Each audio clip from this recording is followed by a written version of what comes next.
Retrouver Guillaume Darey pour les 4 vérités. Bonjour Guillaume. Bonjour Thierry. Eh bien aujourd'hui, je reçois Jean-Christophe Lagarde, le patron de l'UDI et tête de liste pour les élections européennes.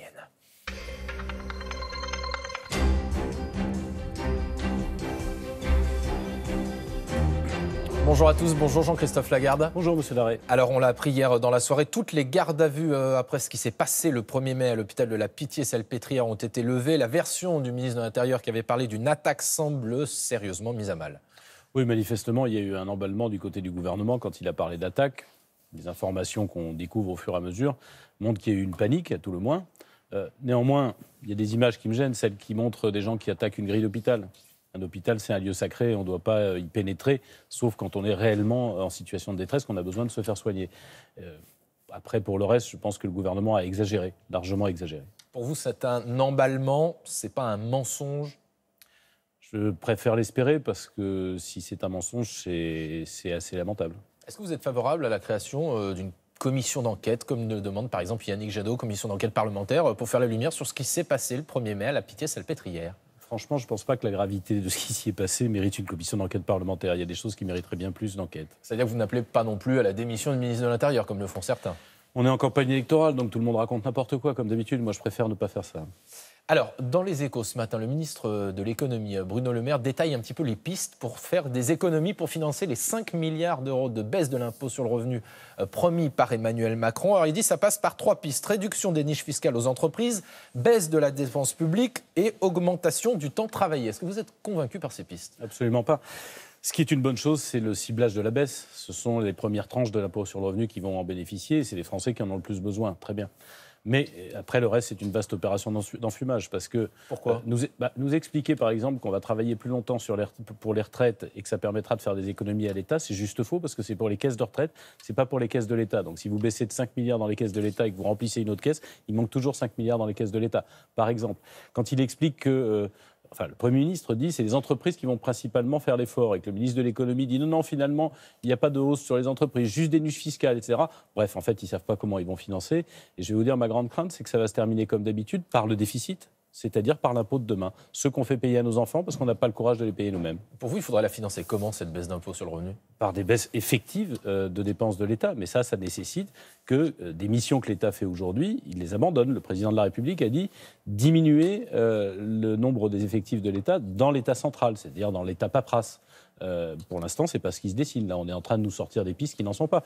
Dire qu'on va récupérer 5 milliards en supprimant quelques organismes qui sont inutiles, et tant mieux si on les supprime, c'est complètement faux. Ça peut faire peut-être 100, 200 ou 300 millions. Ça fera jamais 5 milliards. Alors, le projet de loi sur Notre-Dame a été adopté hier en commission à l'Assemblée nationale. Il sera examiné la semaine prochaine en séance. Il y a de nombreuses dérogations qui sont prévues, notamment en matière d'urbanisme. L'objectif, c'est de faciliter la reconstruction de Notre-Dame. Est-ce que vous êtes favorable à ce texte et aux différentes dérogations qui pourront exister? Sur le texte, il n'y a pas grand problème, mais il y a un article 9, c'est les dérogations. Alors, les dérogations à l'urbanisme, très franchement, on s'en fiche, parce que Notre-Dame était déjà là. C'est pas le sujet. Non, c'est les dérogations à la technique de reconstruction d'un bâtiment historique. Et ça me gêne. Parce que ça laisse craindre qu'on fasse n'importe quoi. Pour vous, il faut reconstruire exactement à l'identique Notre-Dame? D'abord, je pense qu'il faut reconstruire à l'identique. On a entendu parler de gestes contemporains. S'il devait y en avoir un, c'est aux Français de le choisir. Ce sont les Français qui sont en train de se mobiliser, de donner de l'argent. Ce sont les Français qui ont été choqués. Un concours d'architectes international pour moderniser Notre-Dame? Moi, je voudrais qu'on revoie Notre-Dame telle que nos ancêtres nous l'ont laissée il y a 8 siècles et demi, pour que dans 8 siècles, il y ait nos descendants qui puissent en profiter. Le ministre de la Culture a dit hier qu'il y aura un concours et au final, ce sera l'État qui décidera. Eh bien, moi, je souhaiterais que ce soit les Français qui soient consultés. Parce qu'il n'y a pas de raison, ça n'appartient pas au ministre, au Premier ministre ou au Président de la République de ce moment. Ça appartient à l'ensemble du peuple français. Une consultation par référendum, et par pardon, exemple j'ai vu des images avec une flèche en verre ou des choses comme ça. Je ne voudrais pas qu'à l'issue, la reconstruction soit finalement une déception pour tout le monde. Juste, cette consultation, ça se ferait comment? Vous appelez un référendum sur On la ne va reconstruction pas faire un référendum, mais enfin, on a des moyens électroniques aujourd'hui de consulter tous les Français qui souhaiteraient participer. D'accord. Vous savez, vous avez une carte d'électeur avec un numéro d'inscription sur les listes électorales. Vous pouvez très bien mettre un code pour que les Français qui sont intéressés par le sujet disent cette option-là me va. Mais je ne pense pas, en plus, qu'on doive reconstruire différemment. Ce qu'on nous a légué, on doit arriver à le reconstruire pour le transmettre. C'est plutôt ça le sentiment que m'inspire. Parce que sinon, si vous voulez, Notre-Dame, ce n'est pas un endroit pour se faire plaisir.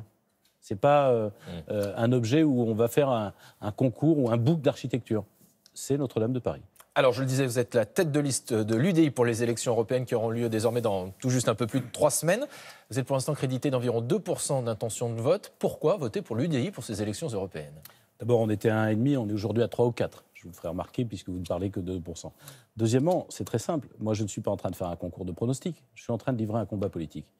L'Europe est la seule arme, le seul instrument qui peut nous permettre, si elle est bien utilisée, de ne pas subir le reste du monde. Les grandes puissances continentales, comme les États-Unis, la Chine, l'Inde, ou les grandes puissances économiques, comme les GAFA ou d'autres. Ce combat-là, personne ne le mène.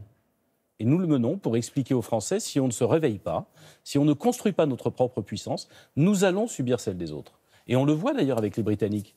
Les Britanniques ont choisi de partir. Aujourd'hui, ils sont seuls, isolés, faibles face à l'Europe, mais face au reste du monde aussi. Que pèsent 67 millions de Britanniques, autant que de Français, face à 1,5 milliard de Chinois? Rien. Et donc ce combat, il mérite d'être livré. Pour l'instant, les Français n'ont pas prêté attention à la campagne européenne. Pendant que la Maison Europe brûle, on regarde les ronds-points. J'espère que les Français vont commencer à faire attention. Et la liste que nous portons, c'est en réalité une possibilité pour les gens qui comprennent que l'Europe nous est indispensable, de voter vraiment pour l'Europe, sans pour autant signer un chèque en blanc à Emmanuel Macron. Justement, sur le fond, sur l'Europe, c'est quoi vos différences avec Nathalie Loiseau de La République En Marche, avec Emmanuel Macron? La première différence, c'est que j'ai un projet qu'ils n'en ont toujours pas. Je trouve assez choquant de se présenter. Le 9 mai, elle va le présenter. Je trouve assez choquant de se présenter à une élection sans programme et sans projet. Mais je vous donne quelques exemples. Moi, je veux que les GAFA, qui aujourd'hui nous volent nos données, quand vous allez sur Internet, ils aspirent tout ce que vous faites, ils vendent vos données, elles vous appartiennent, mais ils ne vous payent pas. Je veux que les GAFA payent les citoyens, puisqu'ils vendent quelque chose qui nous appartient.